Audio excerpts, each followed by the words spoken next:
नमस्कार, I am Shivani Singh. So friends, कैसे हैं आप सभी? मस्त होंगे होता है यहाँ पे। और डियर फ्रेंड्स, अगर हम बात करते हैं, देखो हम कंटिन्यू प्रिपरेशन कर रहे हैं स्पेशल सीटेट, ठीक है ना? जी हाँ, सीटेट दिसंबर एग्जाम 2025। और अगर हम बात करें, देखो इसमें हमने SST, जी हाँ, जो यहाँ पे 6 to 8 है, अगर 6 to 8 में हम SST की बात करें तो SST में जो आपका यहाँ पे क्लास 6 NCERT, जी हाँ NCERT जो क्लास 6 है, NCERT की क्लास 6 की यहाँ पर जो हमारी ये पूरी इसमें जो है काफ़ी सारे चैप्टर्स हैं। ओके, सो यहाँ पे ये हमारा सेकंड आज जो है चैप्टर है, और सेकंड चैप्टर है NCERT का, और वो है आखेट खाद्य संग्रहक। ओके, आखेट खाद्य संग्रह के बारे में हम यहाँ पे चर्चा करेंगे बहुत इंपॉर्टेंट तरीके से। और यहाँ से कैसे कैसे और किस किस माध्यम से क्वेश्चंस बनते हैं, तो ये यहाँ पे जो हमारी क्लासेस है SST 6 to 8 वाले स्टूडेंट्स के लिए, और यहाँ पर ये पेपर 2 के लिए बेस्ट सेशन है, और जिसमें कि हम क्लास 6 की NCERT पहले हिस्ट्री कंप्लीट करेंगे, फिर यहाँ पे क्लास 7 की हिस्ट्री कंप्लीट करेंगे, फिर क्लास 8 की हिस्ट्री कंप्लीट करेंगे, फिर ज्योग्राफी स्टार्ट करेंगे, फिर पॉलिटी करेंगे, सारी चीज़ें यहाँ पे, ठीक है। सो चैप्टर 2 है बाय शिवानी सिंह, मेरे द्वारा ही कंटिन्यू सेशन यहाँ पर आप सबको कराया जा रहा है। आप सबके लिए एक बहुत इंपॉर्टेंट पॉइंट्स है कि अगर आपको ये PDF चाहिए बिल्कुल फ्री में, कोई भी चार्ज नहीं है, तो ये हमारा व्हाट्सअप नंबर है यहाँ पे 7505890761, ठीक है ना? फटाफट यहाँ पे ज्वाइन कर लो। सीटेट की जो PDF है वो आपको यहीं पे यहाँ पे प्रोवाइड कराई जाएगी, ठीक है ना? तो फ्रेंड्स, आप मुझे मैसेज भी कर सकते हैं, मैं आपको ग्रुप में ऐड कर दूँगी। बहुत इंपॉर्टेंट यहाँ पर सारी PDF है, अगर आपको चाहिए तो आप होना। ओके, बाकी भैया हम फोर्स नहीं करेंगे, आपका मन है तो आप यहाँ पे ज्वाइन हो सकते हैं, अदरवाइज नो, ठीक है ना? आपके ऊपर डिपेंड है। चलो, तो बहुत ही बेहतरीन आज का सेशन है, आखेट खाद्य संग्रह है, इसके बारे में हम चर्चा करेंगे। ये सेकंड यहाँ पे चैप्टर है। सबसे पहले हम जानेंगे जो ये आरंभिक मानव। देखो आज का जो सेशन होगा वो होगा आरंभिक मानव। आरंभिक मानव कौन थे, कौन नहीं थे, क्या करते थे, क्या नहीं करते थे, क्या खाते थे, क्या पीते थे, कैसे रहते थे, सारी चीज़ें हम इसके बारे में डिस्कस करेंगे। तो आरंभिक मानव जो इस उपमहाद्वीप में 20 लाख साल पहले रहा करते थे, उन्हें ही क्या कहते हैं? आज हम उन्हें आखेटक खाद्य संग्राहक के नाम से जानते हैं। पहला क्वेश्चन तो यहाँ से ये बनेगा कि जो आरंभिक मानव हैं, ओके, इस उपमहाद्वीप में कितने साल पहले रहा करते थे?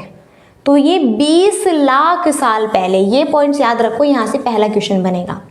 दूसरा क्वेश्चन ये बनेगा, ये जो आखेटक को क्या कहते हैं? शिकारी, जो शिकार करते थे, ठीक है ना, जानवरों का। और खाद्य का मतलब भैया खाने वाली जो चीज़, फल फूल ये सब इकट्ठा करते थे, ये खाद्य संग्राहक। और संग्राहक का मतलब इकट्ठा करना, कि यह आपके जो है फल फूल और जो है इस तरह से कुछ बहुत इम्पोर्टेंट चीज़ें थी, जैसे अंडे, पौधे, पत्तियाँ, फल, ठीक है ना, ये सब इकट्ठा करते थे। तो आखेटक का मतलब होता है शिकार करना, और खाद्य का मतलब होता है खाना, और संग्राहक का मतलब होता है इकट्ठा करना, ठीक है। चलिए, के नाम से जानते हैं। भोजन का इंतजाम करने की विधि के आधार पर उन्हें इस नाम से भी पुकारा जाता है।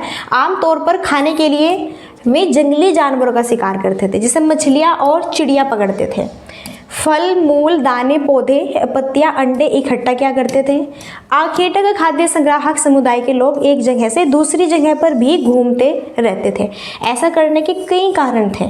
देखो, जो यहाँ पर अगर हम बात करें आखेटक खाद्य संग्राहक यहाँ पे समुदाय हैं, वो एक जगह से दूसरी जगह पर क्यों घूमते थे, वो मैं आपको कारण के थ्रू बताऊंगी क्यों घूमते थे। और यहाँ से क्वेश्चन बनता है, और यहाँ से क्वेश्चन आरंभिक मानव के बारे में, ओके, ऑप्शन देगा और आपसे पूछा जाएगा कौन सा ऑप्शन राइट है, कौन सा नहीं। तो इस तरह से हमें बेस्ट तरीके से प्रिपरेशन करनी है। सबसे पहले आरंभिक मानव जो कि 20 लाख साल पहले आपका इस उपमहाद्वीप में रहा करता था। आरंभिक मानव आज हम उन्हें आखेटक खाद्य संग्राहक के नाम से जानते हैं। आरंभिक मानव को हम किस नाम से जानते हैं? आखेटक खाद्य संग्राहक के नाम से जानते हैं। ये क्या करते थे? अपने खाने के लिए जंगली जानवरों का शिकार करते थे, मछलियाँ और चिड़िया भी पकड़ते थे। तो ये ऑप्शन में दिया जाएगा, ठीक है। और फल, मूल, दाने, पौधे, पत्ती, अंडे इकट्ठा करते थे। आखेटक खाद्य संग्रह जो ये लोग थे ये एक स्थान से दूसरे स्थान पर क्यों जाते थे, क्या रीज़न था वो मैं आपको बताऊंगी, ठीक है ना। चलो आई होप समझ आ गया होगा। अभी देखो यहाँ पे जो आखेटक खाद्य संग्राहक वो एक स्थान से दूसरे स्थान पर क्यों घूमते थे, क्यों जाते थे, तो इसमें पहला रीज़न है, पहला कारण है यह कि अगर वे एक ही जगह पर ज़्यादा दिनों तक रहते तो आसपास के पौधे, फलों और जानवरों को खाकर समाप्त कर देते थे, इसलिए और भोजन की तलाश में दूसरी जगहों पर इन्हें जाना पड़ता था। यानी कि किसकी तलाश में, भोजन की तलाश में। पहला जो रीज़न है वो ये है कि आखेटक खाद्य संग्रह के एक स्थान से दूसरे स्थान पर क्यों जाते थे, भोजन के लिए। अब आप बताओ कि आप एक क्षेत्र में रह रहे हैं और उस क्षेत्र के जितने भी भैया यहाँ पे पेड़ पौधे, फल फ्रूट्स है वो आपने खा लिए, बहुत दिन से खा रहे हैं, लंबे समय से खा रहे हैं, तो अब सारे समाप्त हो गए। और वहाँ पर जो कहते हैं ना जानवर थे वो भी आपने जिनका शिकार करेंगे उनको भी आपने जो है खा लिया भैया, ठीक है ना। तो अब बताइए आप अपना भोजन कहाँ से लाएंगे, कुछ ना कुछ तो करेंगे, तो आप उस स्थान को छोड़ेंगे दूसरे स्थान जाएंगे। इसलिए यहाँ पे पहला रीज़न था भोजन की तलाश में, ठीक है ना। देखो यहाँ पर ना स्टेटमेंट, ये क्वेश्चंस आपके स्टेटमेंट के थ्रू बनते हैं, इसलिए कह रही हूँ ध्यान से पढ़ना। फिर दूसरा रीज़न क्या था, यहाँ पे दूसरा रीज़न था कि यह जानवर अपने शिकार के लिए या फिर हिरण और मवेशी अपना चारा ढूंढने के लिए एक जगह से दूसरी जगह जाया करते हैं, इसलिए इन जानवरों को शिकार करने वाले लोग भी इनके पीछे पीछे जाया करते होंगे। यानी कि जानवरों का शिकार करने वाले लोग भी इनके पीछे पीछे, जैसे कि जानवर अपने शिकार के लिए या फिर हिरण और मवेशी अपना चारा ढूंढने के लिए एक जगह से दूसरी जगह कहते जैसा शेर है, यहाँ पे हिरण है, बड़े बड़े जो जानवर होते हैं और अपना शिकार ढूंढने के लिए अलग अलग जंगलों में घूमते हैं कि मुझे शिकार कहाँ पे मिलेगा, मुझे कहाँ पे मिलेगा। ओके, जैसे चीता है, शेर है और भैया यहाँ पे बात करें हिरण है, तो ये भी तो अपना अपना शिकार ढूंढते हैं, जानवरों को ढूंढते हैं, तो कहाँ अलग अलग जगह पर जाते हैं। तो ऐसे ही ये यहाँ पर थे, तो ऐसे ही इसलिए इन जानवरों को शिकार करने वाले लोग भी इनके पीछे पीछे ही जाया करते होंगे। तो ये कह रहे हैं किसका, अब बात आएगा सेकंड पॉइंट्स में, जानवरों का, ठीक है ना, किसका, जानवरों का शिकार करने के लिए पीछे पीछे जाते थे, इसलिए एक स्थान से दूसरे स्थान पर ये जाया करते थे।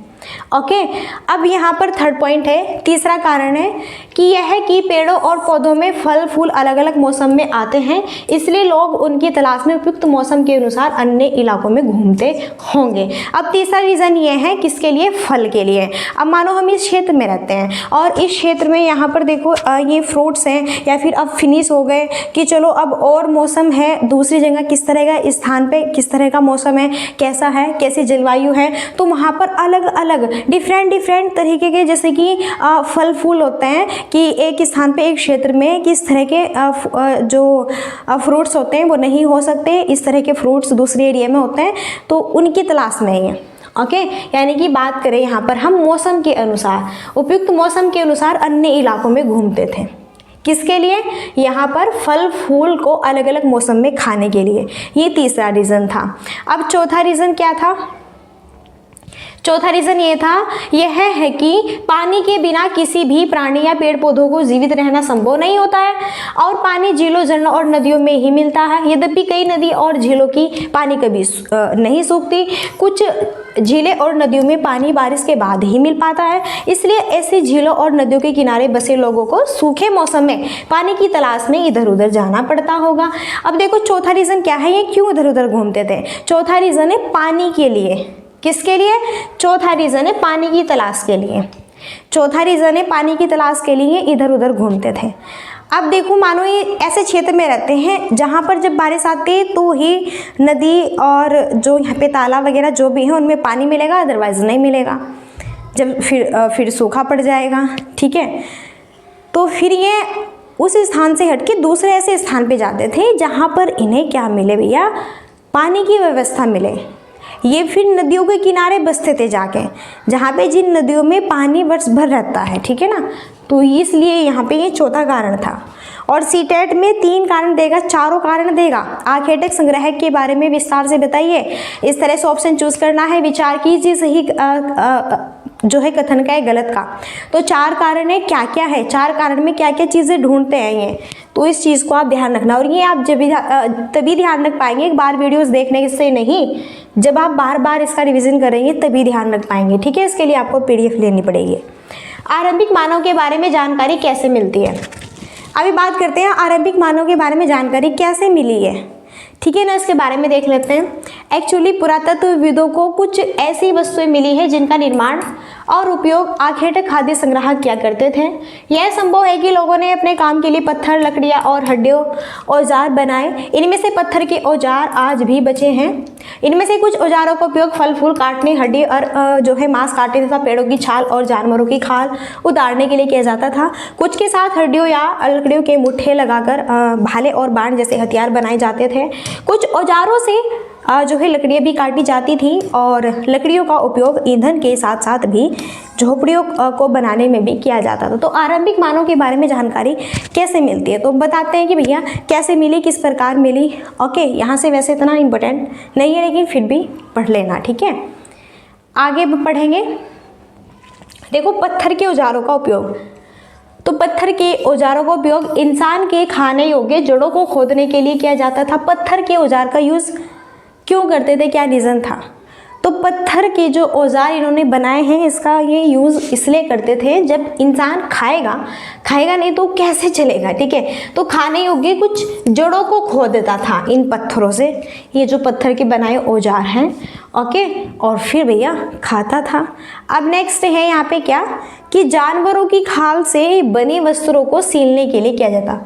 जानवरों की खाल से बने वस्त्रों को सीलने, जानवरों की खाल से क्या करते थे, ये वस्त्रों को सीलने के लिए जानवरों की खाल का यूज़ करते थे, ठीक है। क्योंकि आज जो मॉडर्न ज़माना है, पहले ऐसा कुछ नहीं था, ठीक है, पहले ऐसा कुछ नहीं था जो आज आपके पास में है सारी चीज़ें। अब हम पढ़ेंगे, बहुत इंपॉर्टेंट है, भीमबेटका के बारे में। जी हाँ, अब यहाँ से क्वेश्चन सीटेट से रिलेटेड आपके बनते हैं ओबियसली, मोस्टली सारे, वैसे सारे हर चीज़ इंपॉर्टेंट है। तो भीमबेटका ये एक आधुनिक मध्य प्रदेश, इस पुरास्थल व फिर गुफाएं फिर कंदराएं मिली है। सबसे पहले क्वेश्चन तो ये बनता है भीमबेटका किस स्टेट में है, तो भीमबेटका है मध्य प्रदेश में। कहाँ पर, मध्य प्रदेश में। और ये जो भीमबेटका ये क्या है, एक पुरास्थल है, एक पुराना स्थान है। भीमबेटका एक पुराना स्थान है और जब इसकी खोज की, यहाँ से गुफाएं, कंदराएं, ओके, ये मिली है। लोग इन गुफाओं में इसलिए रहते थे क्योंकि यहाँ उन्हें बारिश, धूप और हवाओं से राहत मिलती थी। ये गुफाएं नर्मदा घाटी के पास हैं। तो भीमबेटका बहुत इंपॉर्टेंट है, भीमबेटका मध्य प्रदेश में, और इस पुरास्थल पर गुफाएं व कंदराएं मिली है, गुफाएं कंदराएं मिली है भीमबेटका पर। और यहाँ पर लोग इसलिए रहते थे, बारिश, धूप, गर्मी, इन सब के बचाव से लिए भीमबेटका में गुफाओं में इसलिए लोग रहते थे, ठीक है ना। और ये गुफाएं कहाँ पे मिलती, नर्मदा घाटी के पास मिलती है, तो याद रखें, इंपॉर्टेंट पॉइंट्स हैं। अब नेक्स्ट है, जिन गुफाओं में लोग रहते थे उनमें से कुछ की दीवारों पर चित्र भी मिले हैं। जी हाँ, जिन गुफाओं में लोग रहते थे कुछ की दीवारों पर ना चित्र भी मिले, तो चित्रकारी भी भीमबेटका के लिए बहुत इंपॉर्टेंट है, जाना जाता है। इनमें कुछ सुंदर उदाहरण जैसे मध्य प्रदेश और दक्षिणी उत्तर की गुफाओं से मिले चित्र, इनमें जंगली जानवरों का बड़ी कुशलता से सजीव चित्रण भी किया गया है। तो यहाँ से भी क्वेश्चन बनता है कि जो इन गुफाओं में लोग रहते थे और इन गुफा में जो चित्र मिले वो कहाँ कहाँ पे, किस स्थान पे, तो मध्य प्रदेश और दक्षिण उत्तर प्रदेश। यहाँ से सीटेट में क्वेश्चन बना है, ठीक है ना, एसएसटी में सीटेट में क्वेश्चन बना है आपका इस तरह। तो कहाँ कहाँ से मिले हैं, मध्य प्रदेश और दक्षिण उत्तर प्रदेश में मिले हैं, ओके। अब हम पढ़ेंगे पुरास्थल के बारे में। पुरास्थल का मतलब क्या है, पूरा का मतलब है प्राचीन, पुराना, और स्थल का मतलब क्या है, स्थान है, ओके। पुराने स्थान को ही क्या कहा जाता है, पूरा स्थल कहा जाता है। तो पूरा स्थल उस स्थान को कहते हैं जहाँ औजार, बर्तन और इमारतों जैसे वस्तु के अवशेष मिलते हैं। ऐसी वस्तु का निर्माण लोगों ने अपने काम के लिए किया था और बाद में वे उन्हें वहीं छोड़ गए। ये जमीन के ऊपर, अंदर, कभी कभी समुद्र और नदी के तल पर भी पाए जाते हैं। पूरा स्थल क्या है, ओके, ये सारी चीज़ें यहाँ पे बताइए। पूरा स्थल का मतलब पुराना स्थान उसे तो कहते हैं। अब देखो हम सर्वेक्षण कर रहे हैं, पुराने स्थान के बारे में खोजबीन कर रहे हैं। मानो कहीं पे भारी भरकम कुछ भी ऐसी बाढ़ या फिर कोई तबाही हो गई, ओके, तो वहाँ पे जो भी रहते थे लोग सभी मर गए, गल गए, दब गए, जो भी हो गया, ठीक है। उनका सामान था जो यूज़ करते थे वो, जैसे कि हम यूज़ करते हैं कूलर है, वॉशिंग मशीन है, बहुत सारे सामान है भैया हम यूज़ करते हैं, ओके। तो ऐसे कुछ सामान वहाँ से जहाँ से सामान मिले हैं, किस तरह के अवशेष मिले, ये मिले, ऐसी इमारतें मिली, ऐसे बर्तन मिले, तो वही पूरा स्थल कहलाते हैं, ओके। नेक्स्ट है आग की खोज। आग की खोज कुरनूल गुफा बहुत इंपॉर्टेंट है। यहाँ राख के अवशेष मिले हैं, राख के। तो कुरनूल गुफा में क्या मिले हैं, क्वेश्चन बनता है। कुरनूल गुफा यहाँ पर क्या मिलता है, राख के अवशेष। और राख के अवशेष तो तभी मिलेंगे, यानी कि इसका मतलब है इन्हें आग की खोज इस वक्त हो चुकी है, आग का भी इन्हें ज्ञान है, ठीक है। इसका मतलब यह है कि आरंभिक लोग आग जलाना भी सीख गए थे। देखो आरंभिक लोग, आरंभिक सीटेट में क्वेश्चन बनेगा, क्या आरंभिक लोग आग जलाना भी सीख गए थे? क्या आरंभिक लोग आग का इस्तेमाल कई कार्यों के लिए क्या करते थे? किस किस कार्य के लिए? प्रकाश के लिए, मांस भूनने के लिए और खतरनाक जानवरों को दूर आदि जो है भगाने के लिए। सीटेट में स्टेटमेंट वाले क्वेश्चन बनते हैं, एक जो है नॉर्मल तरह से नहीं बनते। सीटेट में एसएसटी में ये जो यहाँ से क्वेश्चन पूछा जाएगा, आरंभिक लोगों के बारे में पूछा जाएगा कि जो आरंभिक लोग हैं यहाँ पे, ओके, इस तरह से पूछा जाएगा कि आग जलाना भी सीख गए थे। स्टेटमेंट दिया हुआ है कि नहीं सीखे थे, आपको चूज़ करना है। बिल्कुल सीख गए थे। और ये यहाँ पर जो है आग का इस्तेमाल कई कार्यों के लिए करते थे।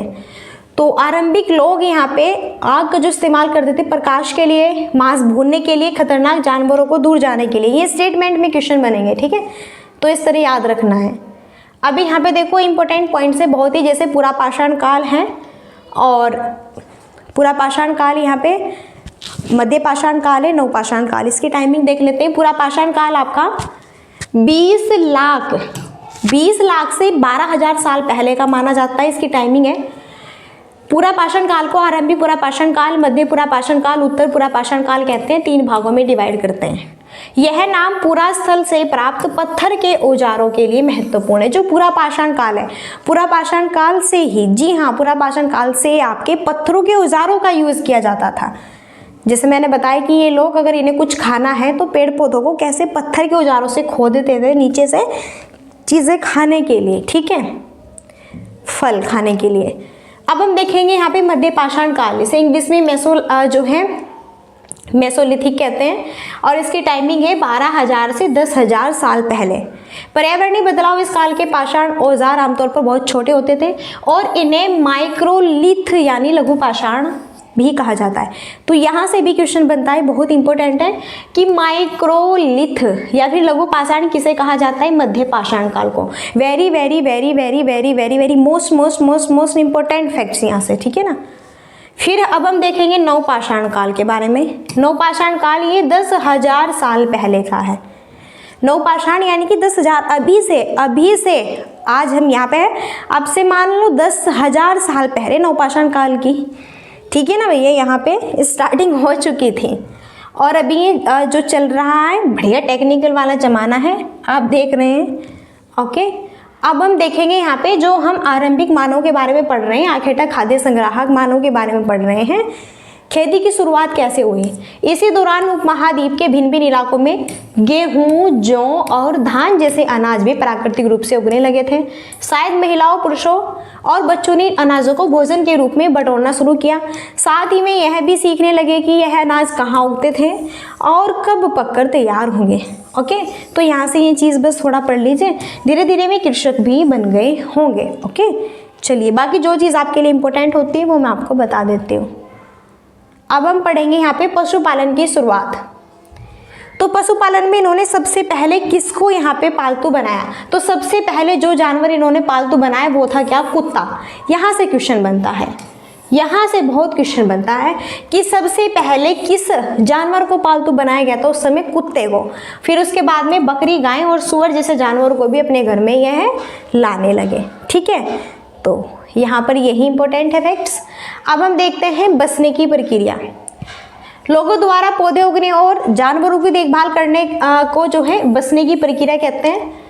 बसने की प्रक्रिया पूरी दुनिया में धीरे धीरे चलती रही। यह करीब 12,000 साल पहले इसकी स्टार्टिंग होती है और यहाँ पे जो भोजन करते थे वो इसी बसने की प्रक्रिया की वजह से। और यहाँ पर गेहूँ, ओके, सबसे प्राचीन फसल में गेहूँ और जौ यहाँ पर मानी जाती है। उसी तरह सबसे पहले पालतू बनाए गए जानवरों में कुत्ते के बाद भेड़ बकरी भी आते हैं। तो सबसे पहले तो किसे यहाँ पे जो है जानवर बनाया गया, पालतू जानवर बनाया गया, पालतू, वो है कुत्ता। बहुत इंपॉर्टेंट है, याद रखें। अब यहाँ पर हम बात करेंगे एक नवीन जीवन शैली की। एक नवीन जीवन शैली, तुम किसी पौधे के बीज को बोकर देखो, तुम पाओगे कि इसे विकसित होने में कुछ वक्त लगता है। इसमें कुछ दिन, महीने या फिर साल तक लग जाता है। इसलिए जब लोग पौधे उगाने वाले थे तो उसकी देखभाल के लिए उन्हें एक ही जगह पर लंबे समय तक रहना पड़ता था। ठीक है ना, इतना इंपॉर्टेंट नहीं लेकिन पढ़ लेना। हाँ, अब ये चीज़ इंपॉर्टेंट है, बुर्ज होम। ये जो बुर्ज होम यहाँ पे स्थान देख रहे हैं ना, यहाँ से बार बार सीटेट क्वेश्चन पूछता है। कैसे क्वेश्चन बनते हैं? सबसे पहले बुर्ज होम, पुरातत्वविदों को कुछ पुरास्थल पर झोपड़ियाँ और घरों पर निशान मिले हैं, जैसे कि बुर्ज होम। बुर्ज होम वर्तमान कश्मीर में है। इस बुर्ज होम के लोग गड्ढे के नीचे घर बनाते थे। स्टेटमेंट में देगा बुर्ज होम के बारे में विचार करना है और सही कथन का चयन करना होगा। तो बुर्ज होम के जो लोग थे क्या करते थे? गड्ढे के नीचे घर बनाते थे। एक गड्ढा होता था, गड्ढे के नीचे घर बनाते थे। स्टेटमेंट को याद रखें, जिसे कि क्या कहा जाता था? गर्तवास भी कहा जाता था। इनमें उतरने के लिए सीढ़ियाँ होती थी। ये ना जमीन के नीचे, ये जमीन के नीचे घर बनाते थे, ओके। और फिर वहाँ नीचे उतरने के लिए ना सीढ़ियों का यूज़ करते थे।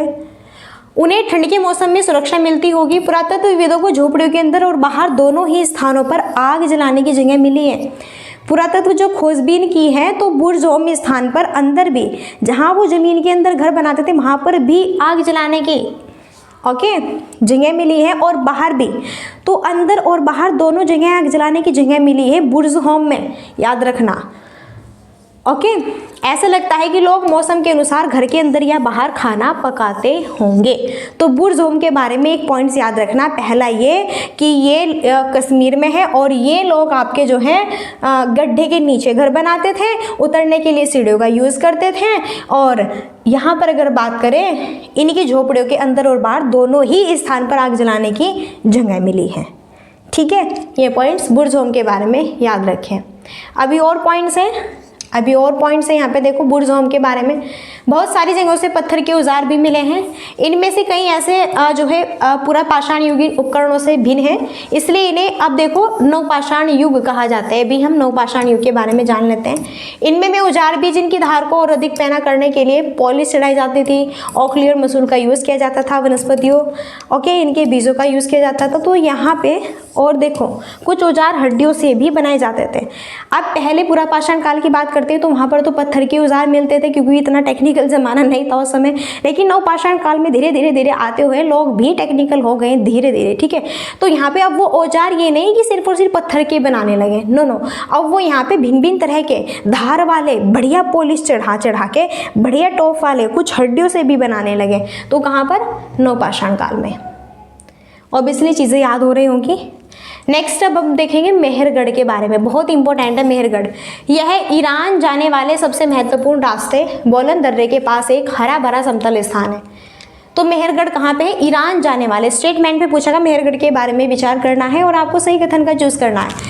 तो यह ईरान जाने वाले सबसे महत्वपूर्ण रास्ते बोलन दर्रे के पास में एक हरा भरा जो है समतल स्थान है मेहरगढ़।